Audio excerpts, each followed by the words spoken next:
महांगाई तमाम घणी थी है। महांगाई शरह जेका है उहा 100 खां बि मथे हली चुकी है। हींअर तेल जा रेट ॾिसो 140 रुपया लीटर जेको आहे सो असांजे शहर में हले थो पियो।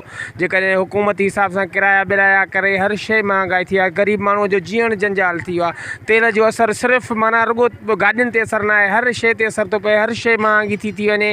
उन सां जेके बि ज़रई शयूं आहिनि, हींअर DAP आहे उहो 7000 रुपया पियो थो मिले। जेकॾहिं सियासतदान चवनि था भई तव्हांजे फुटनि जा रेट असां वधाया आहिनि, उन जेके बि ज़रई दवाऊं आहिनि या जेके बि ज़रई भाण आहिनि उहे महांगा थी विया आहिनि। खंडु वञी जेको आहे सो 110 रुपया 120 रुपया असांखे लोकल मिली रही आहे। 500 रुपया ॾिहाड़ी कमाइण वारो माण्हू जेको 500 रुपया थो कमाए उहो किथां पूरी करे सघंदो। 350 400 रुपया गिह जो किलो आहे, खंड जो किलो आहे।